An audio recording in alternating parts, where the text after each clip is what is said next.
En el antiguo Egipto, a un legendario faraón se le agota el tiempo para terminar su pirámide. Lo que vemos es solo el núcleo. Los egiptólogos han hallado algo que narra cómo logró completarla Nos cuenta la historia jamás contada. y la increíble vida de uno de los trabajadores. Era un buen trabajo y estaban orgullosos de lo que hacían. ¿Qué ocurre cuando muere un faraón? ¿Qué secretos oculta esta misteriosa momia? En el corazón de la Gran Pirámide Habrá que subir a gatas. se halla el ambicioso faraón que transformó Egipto. Las pirámides nos cuentan un relato lleno de innovación, Era una máquina resucitadora. misteriosos rituales Todo eso ayudaba al difunto a recargar su energía y vivir eternamente. trabajo extenuante e intrigas palaciegas que nos descubre los secretos mejor escondidos de los faraones. Cada momia es distinta. Nunca sabes lo que te vas a encontrar. Nos permite atisbar en el día a día de los trabajadores y desvela la asombrosa historia del antiguo reino de Egipto. No es solo que el antiguo Egipto hiciera las pirámides, sino que las pirámides conformaron el antiguo Egipto. Los secretos de las pirámides.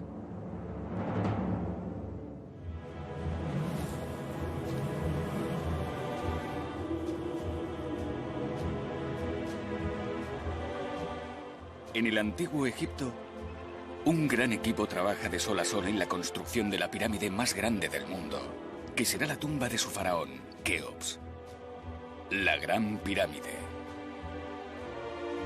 Para hacer realidad su sueño, Keops se ha hecho con mano de obra profesional, apoyada por ciudadanos reclutados, y ha fundado una gran ciudad para que vivan en ella. Pero la ambición del faraón podría ser su ruina. La pirámide es una gigantesca tumba diseñada para transportarle a la otra vida. Si no completa su colosal empresa antes de morir, nada le garantizará que su sucesor lo haga por él. Y como no lo haga, ya puede ir despidiéndose de alcanzar la inmortalidad. ¿Qué hará Keops para completar su pirámide y qué pasará cuando muera?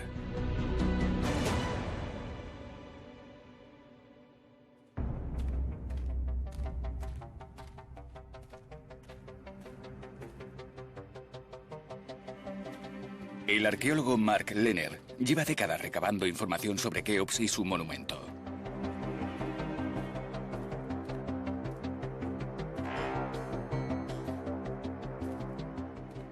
Los obreros de Keops nunca se habrían imaginado que veríamos la pirámide tal como la vemos hoy en día, porque lo que vemos es solo el núcleo. Parece lisa desde lejos, pero cuando te acercas ves que los bloques no están bien cortados, no están bien unidos, es solo una amalgama. La Gran Pirámide, tal como la vemos en la actualidad, no está completa.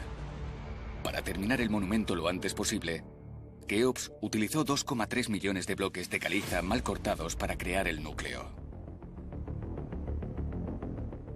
Pero en la base de la pirámide, Mark ha encontrado pruebas que indican que el plan del faraón era mucho más ambicioso. Pruebas que reflejan la maestría de los constructores. Esto nos ayuda a hacernos una idea del aspecto que tenía la pirámide recién construida. Estaba cubierta de un revestimiento blanco brillante. Y es aquí donde los picapedreros de Keops trabajaron con una minuciosidad rayana en la perfección. No solo lograron crear un revestimiento con bloques de 17 toneladas, sino que además los unieron como si fuesen baldosas, con juntas tan finas que no cabe ni una cuchilla. Y esas juntas llegaban a medir 1 metro. 1,20 m. Es impresionante lo que hicieron aquí.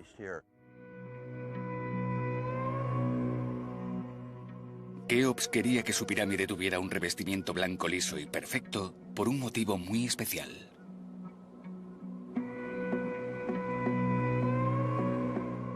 Para comprenderlo tenemos que ver la Gran Pirámide tal como la vieron los egipcios, viajando 4.500 años atrás en el tiempo. Tenéis que imaginarosla tal como era cuando la acabaron, blanca y brillante. Aquella caliza tan delicada del revestimiento hacía que fuese totalmente lisa y homogénea. Refulgía bajo el sol a kilómetros de distancia.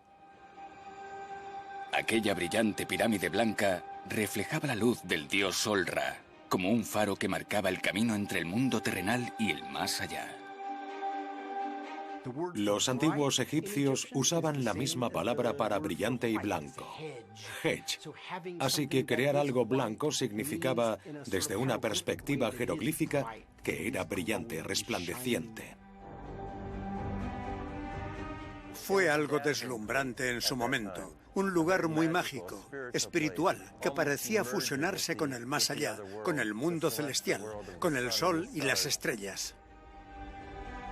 Keops necesitaba que su pirámide fuese perfecta en todos los sentidos, que lo conectaran directamente con los dioses a los que deseaba unirse. Una pirámide era básicamente la máquina resucitadora del faraón. El faraón entraba en forma de momia, muerto, y a través de la estructura de la pirámide resucitaba en la otra vida. Keops creía que después de morir resucitaría y estaría eternamente con los dioses. El refulgente revestimiento de la pirámide, que ocultaba el tosco núcleo, era una parte crucial de la máquina de Keops.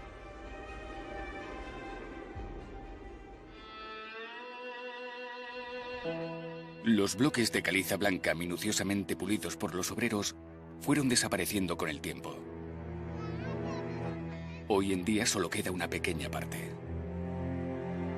El saqueo comenzó en el periodo faraónico, pero en la Edad Media se destruyeron muchos de aquellos bloques para hacer mortero.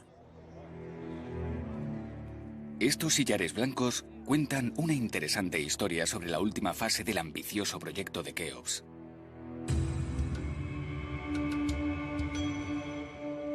Están hechos de una piedra especial llamada caliza de Tura, que se extraía de las canteras de Tura situadas en la otra orilla del Nilo.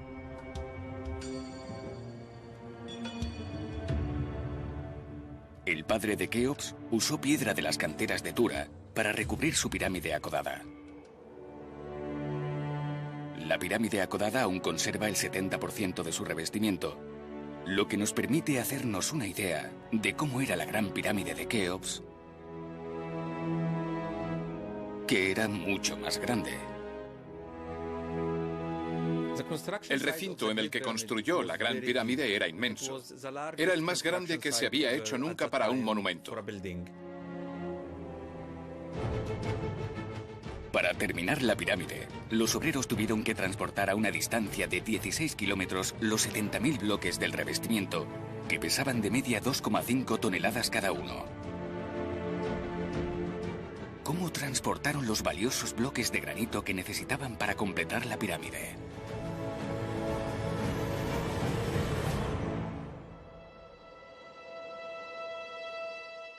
Los arqueólogos han descubierto asombrosas pruebas que podrían dar respuesta a esa pregunta. Dichos indicios están a 240 kilómetros de la pirámide, en Wadi al-Yarf, en la costa del Mar Rojo. En el 2013, el arqueólogo Pierre Tallet y su equipo encontraron 31 cuevas excavadas en una ladera. Los jeroglíficos de las paredes indicaban que databan de la época de las pirámides. Tras 3 años de investigación, hicieron el descubrimiento del siglo. En un pozo, a la entrada de una de las cuevas, encontramos más de 1000 fragmentos de papiros. Pierre descubrió el manuscrito en papiro más antiguo de la historia conocida de Egipto, que quedó conservado durante 4.500 años bajo un gran bloque de piedra. Es uno de esos descubrimientos que solo se hacen una vez en la vida. Es increíble. Nunca imaginamos encontrar un documento tan entero. Al descifrar los jeroglíficos, Pierre averiguó algo asombroso. El autor del papiro trabajó en la construcción de la pirámide de Keops. Fue un hallazgo revolucionario, porque era el primer testimonio directo de la época de Keops, en el que se hablaba de los materiales de la Gran Pirámide y de sus métodos de transporte. Un hallazgo que estaba a punto de cambiar la historia.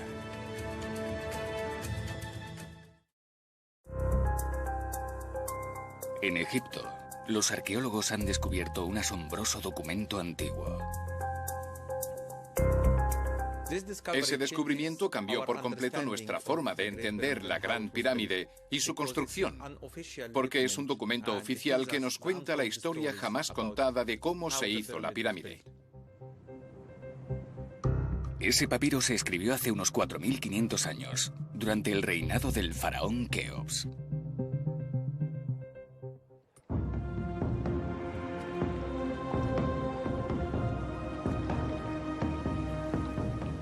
Su autor fue un hombre llamado Merer.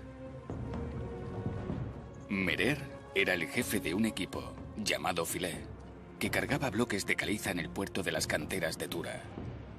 Esos eran los valiosos sillares blancos de los que se revistió la Gran Pirámide. El trabajo que desempeñó ese equipo fue crucial para la fase final de la construcción del mausoleo de Keops.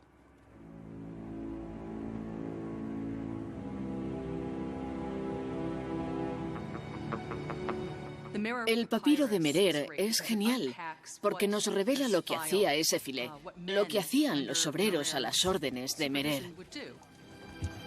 Fue uno de esos momentos en los que recibes datos históricos directamente de alguien que participó en uno de los mayores proyectos arquitectónicos del mundo antiguo.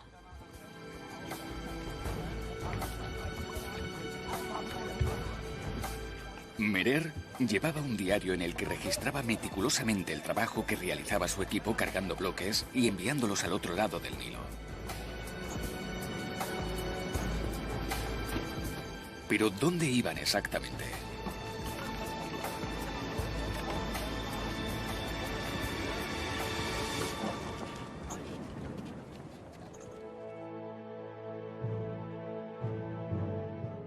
En la actualidad, la Gran Pirámide se halla en un lugar alto y seco, a 8 kilómetros del Nilo. Un tema muy debatido es el de si el Nilo estaba en realidad al oeste en el Reino Antiguo. Lo que para mí está claro es que al menos una bifurcación del Nilo debía estar a unos 300 o 400 metros. Las muestras del suelo confirman la teoría de que el Nilo estuviese más cerca. Gracias al río, Merer podía acercarse lo máximo posible a Giza con su valioso cargamento. Aun con esa ventaja, era un trabajo que requería mucha organización. Merer era un funcionario de bajo rango que dirigía un equipo de unos 40 hombres. Su equipo hacía viajes regulares en barco para transportar los bloques de piedra de las canteras de Tura, de donde se extraían, hasta la pirámide de Keops. Según su diario, Merer tardaba una media de 2 días en cargar las 75 toneladas de piedra que su barco podía transportar. Eso significa que cada 10 días hacía al menos 2 viajes entre las canteras y la pirámide. En total, hubo que transportar 170.000 toneladas de caliza para cubrir la tumba de Keops, para lo que hicieron falta muchos equipos como el de Merer.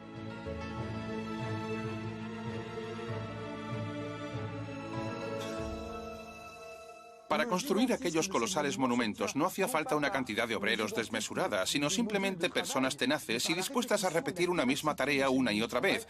Hacían su trabajo ciñéndose perfectamente al plan establecido. Todos los días, Merer dejaba registrado en su diario el trabajo realizado durante el día y el lugar en el que pernoctaban, así que contamos con unos informes escritos casi con precisión militar. Mientras descifraba el papiro, Pierre se dio cuenta de que aquella información era para los jefes de Merer. El funcionario debía dejar constancia de su trabajo. Esos diarios son una muestra del control que ejercía la monarquía sobre el trabajo de los obreros, que estaban al servicio del rey las 24 horas del día, todos los días del año. Nos permiten ver la increíble maquinaria burocrática que había detrás de las pirámides. De hecho, Merer calculaba el tiempo en medios días, lo que resulta muy interesante. Se nota que controlaban cada minuto. Lo más importante es que los papiros de Merer nos muestran lo cuidadosos que eran los antiguos egipcios, dejando constancia de todo lo que hacían. Y creo que ese fue uno de los motivos que la llevaron a ser una civilización tan próspera. Redactaban informes, llevaban la cuenta de todo, y cuando llevas la cuenta de todo, es más complicado que los corruptos se aprovechen del sistema. Era un sistema preciso. Merer no podía permitirse sufrir ningún retraso, ya que eso supondría pausar las obras. Gracias a una organización eficiente y al riguroso control que ejercía sobre sus miles de trabajadores, Keops creó un insólito sistema de producción en cadena para tratar de completar su colosal tumba antes de morir. Pero el faraón sabía que para motivar a sus hombres debía recompensarles de algún modo. Hemos encontrado papiros muy detallados, con las cantidades de cereales, harina, cebada, dátiles, con las que se pagaba a los trabajadores.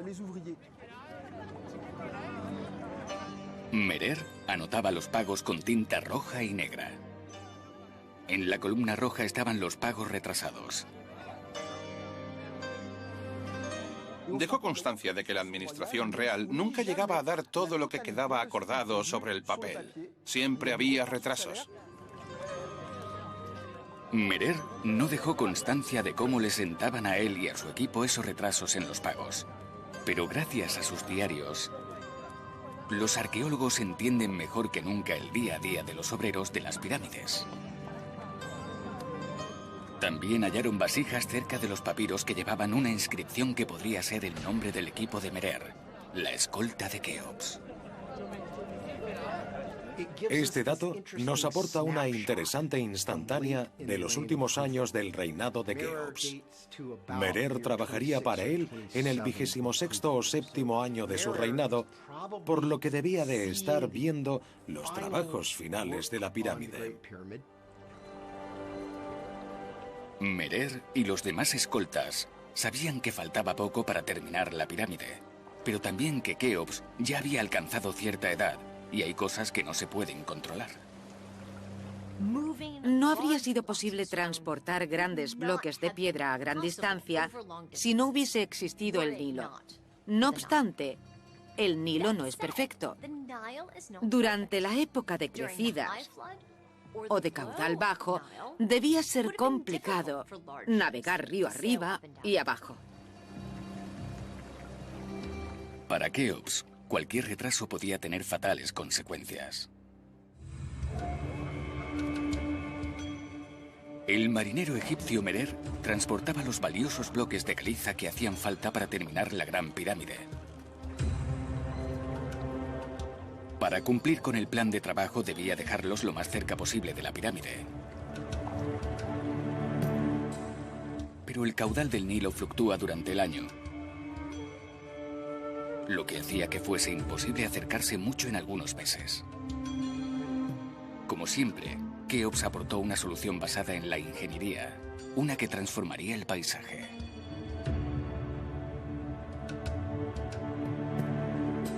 Cuando Keops decidió construir la pirámide en esta meseta, el único lugar en el que sus obreros podían descargar las piedras era este.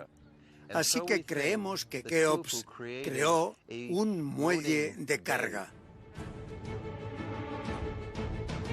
Primero, construyeron una presa junto al río. Luego excavaron un canal para desviar parte del agua del río a una gran ensenada artificial. Una vez hecho esto, solo tenían que abrir las esclusas para dejar que barcos como el de Merer atracaran a pocos cientos de metros de la pirámide. A los egipcios se les daba genial gestionar canales y presas y crear zonas en las que sabían que siempre tendrían una cierta cantidad de agua durante un periodo específico. Esos proyectos eran muy importantes porque hacían posible el transporte de materiales para las pirámides. Gracias al trabajo de los arqueólogos, hoy en día podemos visualizar el puerto de las pirámides de Keops.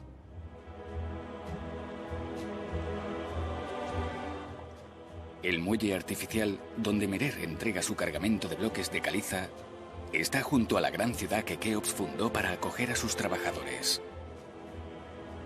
Dos infraestructuras esenciales, elementos clave en la construcción de las pirámides.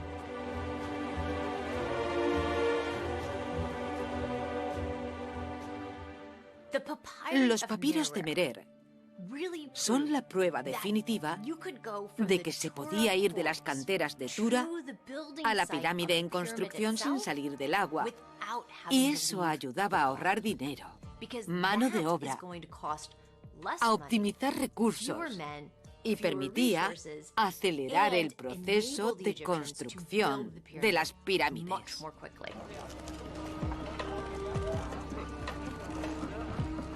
Los diarios de Merer son uno de los descubrimientos más valiosos del siglo XXI, porque nos ayudan a entender el día a día de los obreros de las pirámides. Viendo el trabajo que se hacía en esos barcos, está claro que era un buen trabajo y estaban orgullosos de lo que hacían. No era un trabajo normal. Seguramente fuese algo a lo que muchos aspiraban. Pero Merer y su equipo no son más que un engranaje de la gran maquinaria de construcción de pirámides.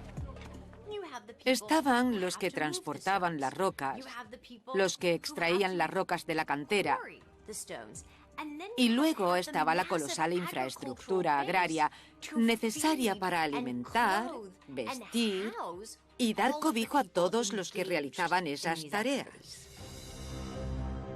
Keops dirigía una enorme red industrial. El delta del Nilo le proporcionaba alimentos para sus obreros.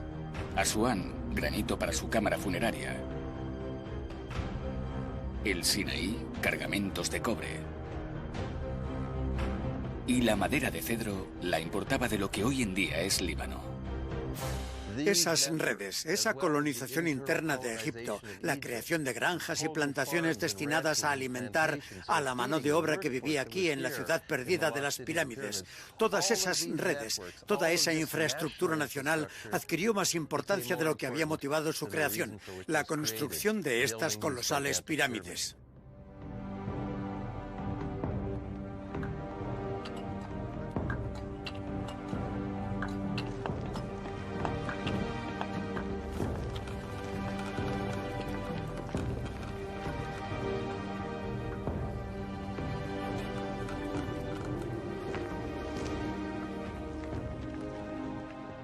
...25 años tras el comienzo de las obras...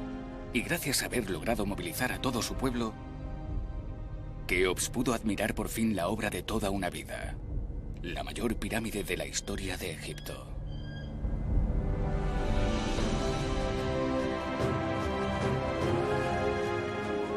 Tenía que ser increíble verla durante la puesta de sol... ...y que esa luz se reflejara en el espectador. Hay que tener en cuenta que la pirámide era una máquina resucitadora que simbolizaba para el faraón la colina de la creación de la que salía el sol. Además, su forma se equiparaba a la del dios Sol, Ra. De este modo, su forma simbólica equivalía a la trascendencia del cuerpo del rey y a la eterna celebración del culto al rey. Pero terminar la pirámide era solo una parte del proceso de resurrección. Sin rituales y ofrendas, la pirámide no era más que un montón de piedras sin sentido. Para que el faraón pudiese llegar al más allá, había que llevar a cabo una serie de importantes rituales tras su muerte.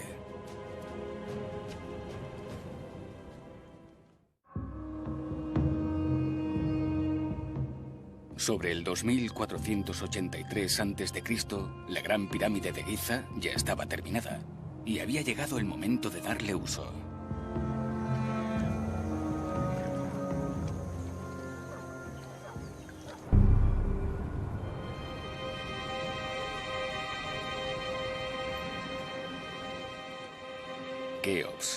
faraón más ambicioso de Egipto. Murió a los 50 o 60 años de edad. Y estaba a punto de descubrir si la máquina resucitadora que había construido funcionaba o no. 2 de sus 14 hijos le acompañaban. Didufri era el siguiente en la línea de sucesión, pero Kefren también acabaría reinando.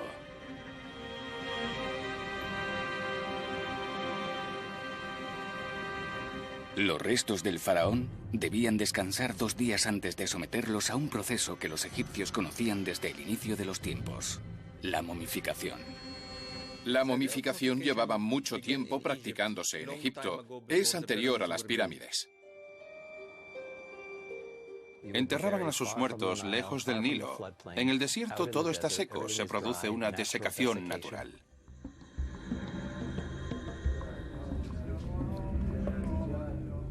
Basándose en esa conservación natural de los cuerpos en el desierto, los egipcios inventaron la momificación. El ritual duraba 70 días.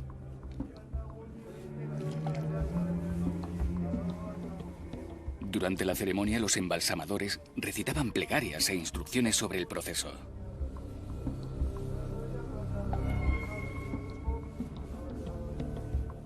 No había espacio para el error en la realización de esos rituales, ya que si el cuerpo no quedaba bien preservado, Keops no podría resucitar.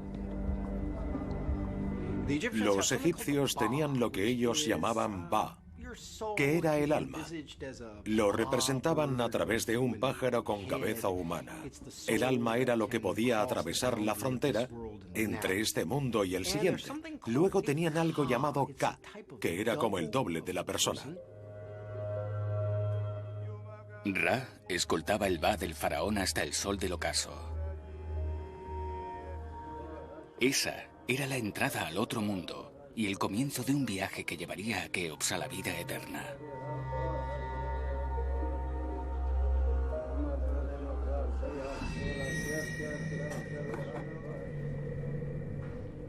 Para evitar que el cuerpo se descompusiera desde dentro, todos los órganos excepto el corazón debían ser extraídos. El maestro embalsamador extraía el cerebro con un largo gancho de bronce. Lo sacaba por la nariz y lo tiraba. Los antiguos egipcios no le daban ninguna importancia al cerebro. Para ellos, los conocimientos, los sentimientos y la sabiduría estaban en el corazón. El embalsamador hacía una incisión para retirar los órganos, los pulmones, el estómago, los intestinos y el hígado. El corazón no se sacaba en ningún momento. Una vez extraídos los órganos, deshidrataban el cuerpo del faraón con natrón, un tipo de sal que secaba el cuerpo en 40 días.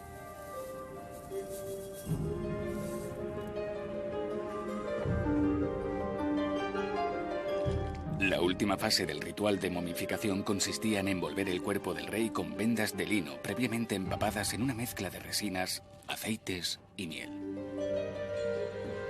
Examinando momias posteriores descubrimos que mientras las envolvían, colocaban amuletos en las vendas, así que el proceso de envolver a la momia era un ritual en sí mismo.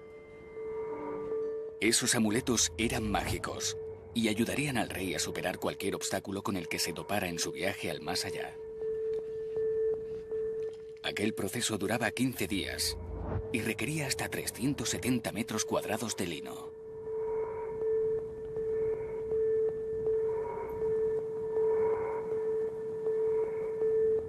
Los embalsamadores ampliaron sus conocimientos durante siglos y las técnicas de momificación fueron evolucionando.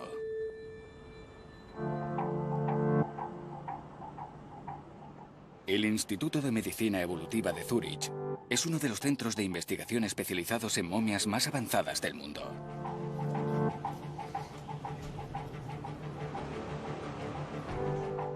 En estas instalaciones, Frank Rulli analiza momias egipcias para descubrir qué hacían los embalsamadores para hacer inmortales a los muertos. Nos centramos en la forma en que fue momificada, en los datos individuales, que nos ayudan a escribir la biografía de la persona. La edad, el sexo, las enfermedades que tuvo, el grado de conservación.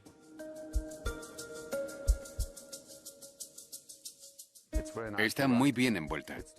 Es el envoltorio más habitual. Es el que destaca la cabeza y los pies. Debe de tener unos 2000 años de antigüedad. Los investigadores escanean y examinan la momia. Su objetivo principal es descubrir la técnica exacta que usaron los embalsamadores. Y el primer misterio es, ¿quién se oculta bajo todas esas capas de lino? Cada momia es distinta. Es como abrir los regalos en Navidad. Nunca sabes lo que te vas a encontrar.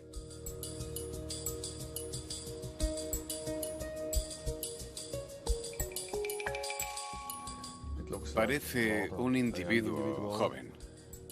Pero ya adulto. Sí. Y mujer seguramente por la pelvis. Aquí tenemos la mano junto a la pelvis. Esto es de un material muy denso. Probablemente sea un anillo. Será una joya, un anillo. Según fue evolucionando la práctica de la momificación, más gente pudo permitirse el proceso. En el reino antiguo, en la época en la que se construyeron las pirámides, era algo que solo las élites podían permitirse. Pero el proceso fue democratizándose. Con el tiempo cada vez más gente pudo momificarse, al menos parcialmente.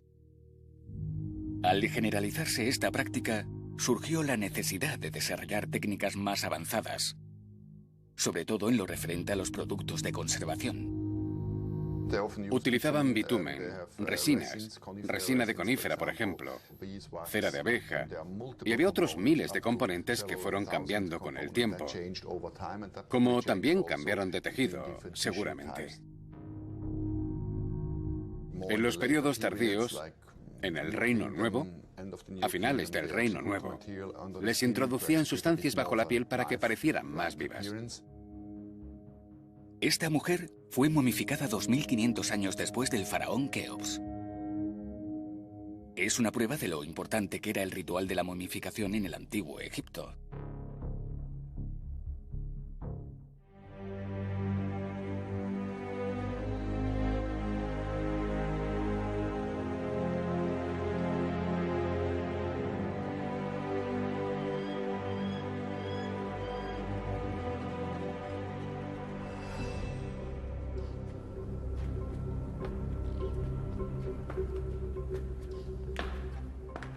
...70 días duraron los rituales de momificación de Keops. Luego su momia fue colocada en un sarcófago de madera de cedro. Poco después lo llevarían a su gigantesca tumba para que resucitara en la otra vida.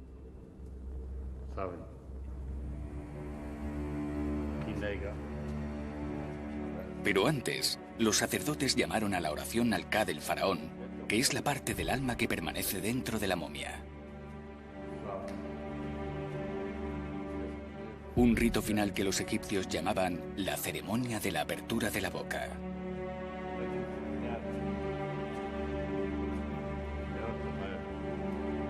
El sacerdote tocaba los ojos, la boca, la nariz y las orejas del faraón pintados en el sarcófago. Gracias a eso, la momia recuperaba sus sentidos en la otra vida y podía ver, comer, beber y oír. Una vez concluido el ritual, Keops era trasladado a su lugar de descanso eterno. No se trataba simplemente de secar y meter el cuerpo de Keops en la pirámide para después sellarla. Era un proceso largo que duraba varias semanas. Un ritual en el que ya estaba en funcionamiento el mecanismo de la pirámide, la máquina que llevaría al faraón a la otra vida. Según las creencias de los antiguos egipcios, el cuerpo del faraón debía estar intacto para resucitar en el más allá. Así que Keops tenía que proteger su cuerpo de los ladrones de tumbas. En el interior de la pirámide se hallaban las pruebas de cómo lo hizo. Son los últimos secretos de la Gran Pirámide.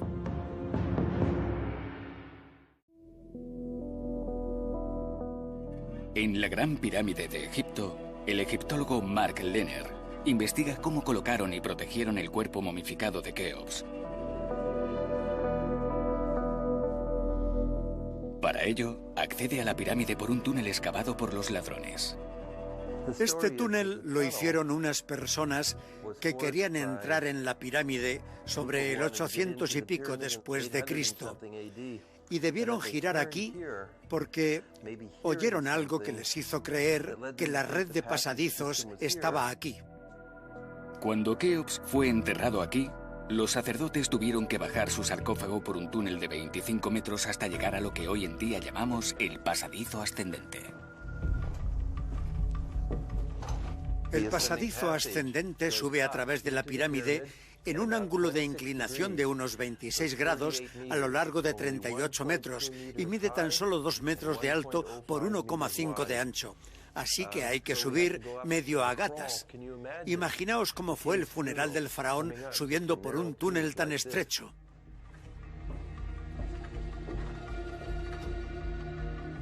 Después de subir el sarcófago a 38 metros de altura, llegaron a la Gran Galería.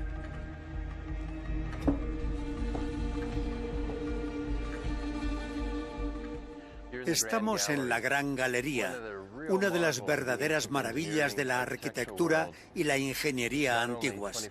Mide 7 metros de alto y tiene una inclinación de 26 grados, la misma que el pasadizo ascendente. Algunos egiptólogos creen que los ingenieros de Keops pusieron grandes bloques de granito en este túnel y cuando fueron a sellar la pirámide desde arriba, soltaron las vigas que los sujetaban, haciendo que los bloques cayeran por el túnel, cerrando el acceso al pasadizo ascendente.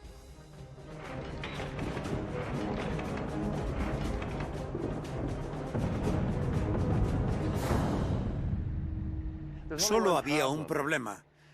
Si los obreros de Keops cerraron el pasadizo ascendente desde dentro, desde lo alto de la Gran Galería, ¿cómo salieron? Pues al parecer tenían una vía de escape. Hay un túnel que lleva hasta lo que se denomina el groto, que está a nivel del suelo, y otro que lleva al pasadizo descendente y que continúa hasta el exterior de la pirámide.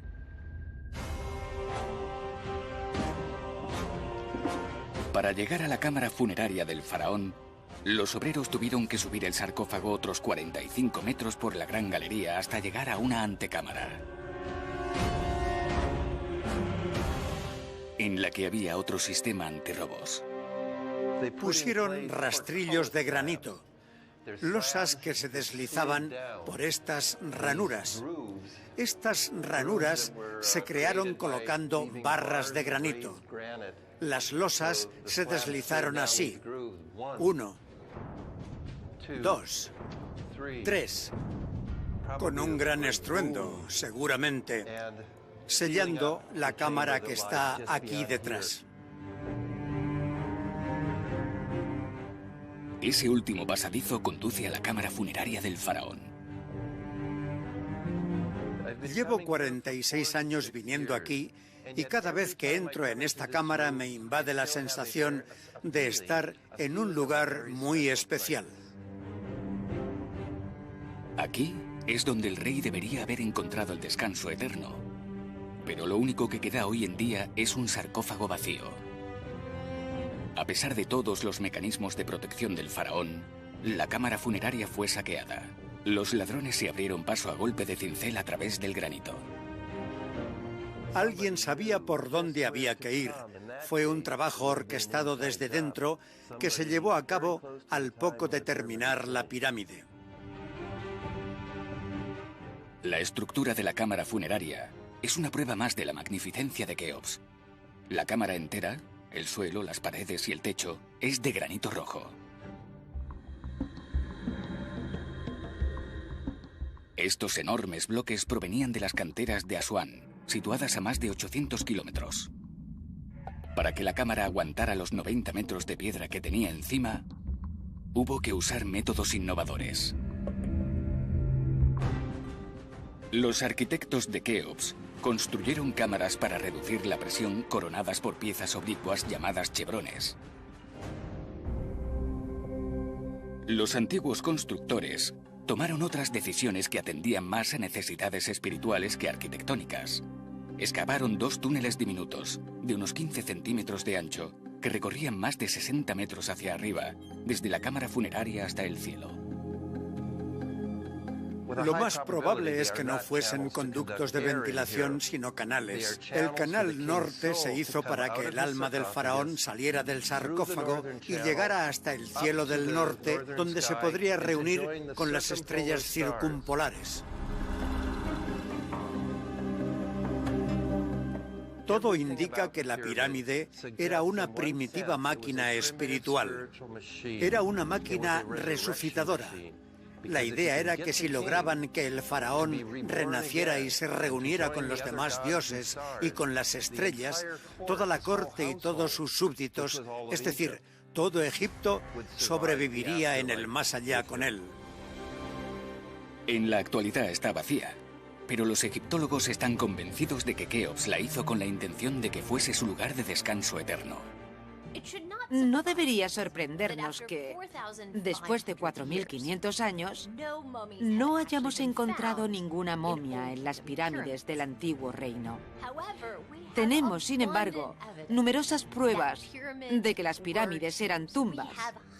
Tenemos textos jeroglíficos en los que se dice claramente que la momia del faraón fue enterrada en la pirámide.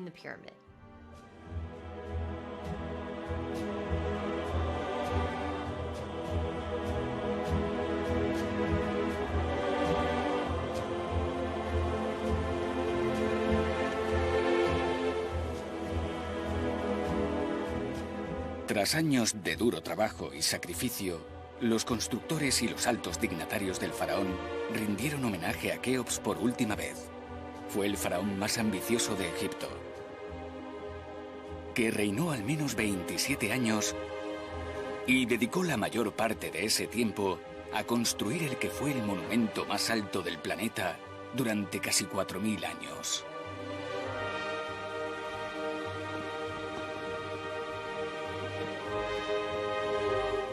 Keops le dio un nuevo significado a la monarquía egipcia. Erigió la mayor pirámide del país, que era un reflejo de su poder, pero también del nivel de organización que fue necesario para construir algo así. La mano de obra con formación, los recursos que necesitaron. Su padre le legó un país que funcionaba increíblemente bien y él lo dejó aún mejor. La burocracia no paró de desarrollarse y creó la mayor estructura hecha por el hombre de la antigüedad en la meseta de Giza. Crear las pirámides, construir las pirámides, labrar la roca. Todo aquello unió a Egipto, unificó el país y constituyó un proyecto nacional que, en muchos sentidos, definía lo que era ser egipcio, colaborar en la construcción del mausoleo de tu rey.